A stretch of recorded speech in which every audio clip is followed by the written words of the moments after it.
Pois hoje é 6 de dezembro, né? Sabe, vocês, fazia tempo que eu não escrevia nada mais organizado, sério, né? Tô tentando retomar, mas, como eu digo sempre, sou um cara de muita sorte, né? Eu estava pensando nisso, já vinha tempos, né? Escrever um artigo que não seja acadêmico, mas que também não fuja muito dos rigores, assim, da academia, né? E acabei sendo convidado por um parceiro, um grande jurista que hoje vive em Brasília. Ele teve o azar de passar pelas minhas aulas, né? E eles resolveram, não vou antecipar sobre o tema, etc. e tal, publicar um livro em homenagem a um grande personagem do Brasil, né? Esse personagem, inclusive, eu tive a oportunidade de, num momento da minha vida, partilhar algumas questões forenses com ele, né? Pois assim, me organizando para escrever. É uma responsabilidade enorme, né? Porque toda vez que tu escreve alguma coisa, que tu te posiciona, em certa medida tu influencia as pessoas, né? Pro bem, pro mal, tu condiciona, etc. e tal. Mas eu estou feliz com isso. Isso me obrigou a reorganizar a minha biblioteca, né? Que desde que eu trouxe ela de São Chico para Porto Alegre, tá virada numa esculhambação, e aí muitas coisas estou sempre procurando alguma coisa para ler, para rever, para repassar, né?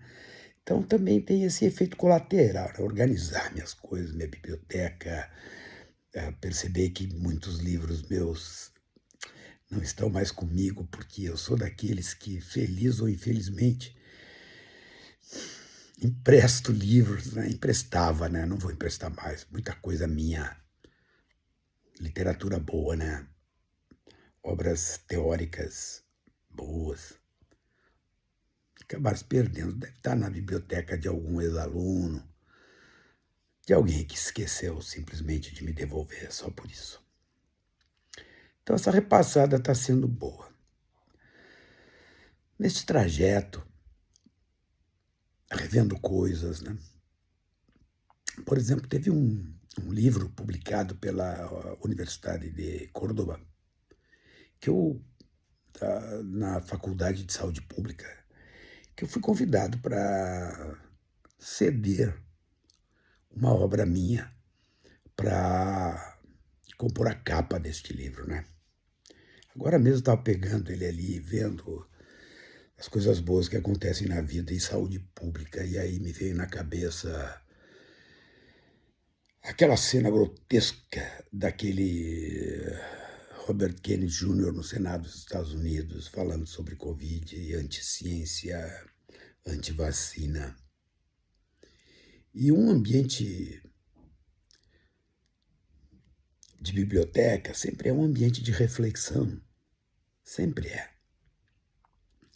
Tu pega, dá uma folhada nos livros, vê o que os acadêmicos escrevem, né? Depois de anos e anos e anos de estudos. E tu percebe que existe uma classe de pessoas que perdeu o pudor de se mostrar, né? Sempre digo, quando elegeram o Trump, quando elegeram o Bolsonaro, quando elegeram o Nicolas, quando elegeram o Eduardo Bolsonaro, quando elegeram o clã Bolsonaro, né? Porque eles nunca trabalharam na vida, né? Digo trabalhar no sentido de nós mortais, né? Vamos lá, vamos ganhar nossa grana. Eu fui advogado há 34 anos, né? Pois o Carlos é vereador, o Flávio é senador, o Eduardo é deputado, o Bolsonaro, depois que foi corrido do Exército, se elegeu deputado, ficou deputado 20 e tantos anos. O número 4 lá agora virou vereador em Camboriú. O cara nunca morou em Camboriú. O Carlos vai ser senador por Santa Catarina, no máximo que passou por lá. Foi para tomar banho de mar, né? Mas Esses caras são culpados de ocuparem os cargos que ocupam? Eu acho que não, né? Culpados são aqueles que os elegem. Só que quando tu olha esse tema das vacinas, a negação do conhecimento, imagine os efeitos deste processo se cientistas como aqueles que descobriram a penicilina não vou nem sair, não vou nem passar para outras áreas. O que seria da humanidade, né? O que seria da humanidade? Se esses caras não tivessem existido, se esses cientistas, se esses caras que dedicaram a vida na tentativa de melhorar a humanidade, né? Na frente desses Trump da vida que estão destruindo a saúde pública no mundo.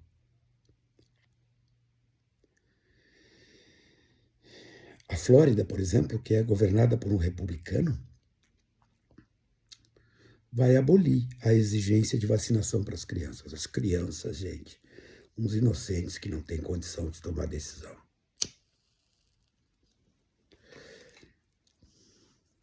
Mas existem pais que tomam decisões e que deixam seus filhos expostos a doenças que a maioria das pessoas não conhece, exatamente porque as vacinas as erradicou. Sarampo, paralisia infantil. Estou olhando os Estados Unidos, os Estados Unidos tiveram um presidente vítima de paralisia infantil. Como é que os caras não olham isso? Etc, etc e etc. E assim vai acontecendo, eles estão destruindo os departamentos de saúde dos Estados Unidos, e, por exemplo, os financiamentos que se faziam, os financiamentos humanitários para a África, o tema da AIDS, e enchem a boca para vomitar suas ignorâncias arrogantes, estúpidas, é uma cambada de nécios. Agora, tem uma outra cambada de nécios que elege esses caras, que banca esses caras, que acredita nesses caras. E essas pessoas são responsáveis por esses caras. Então vejam, nós não estamos falando só de política, nós estamos falando de vida humana. Nós estamos falando de desenvolvimento da humanidade, das pessoas, das crianças. Então, a barbarização que está sendo produzida nessa fase histórica é um troço que chama atenção, deve chamar atenção. Agora mesmo eu estava organizando ali a minha partezinha ali de psicanálise, né? Eu tenho muita literatura sobre psicanálise. Quem são as pessoas que bancam esses outros caras, esses estúpidos, esses vândalos da humanidade? São as pessoas que se projetam nesses caras. Não vou nem falar do tema das redes, né, o que proporcionou, né, o Humberto Eco já dizia isso, né, a estupidez foi liberada pelas redes.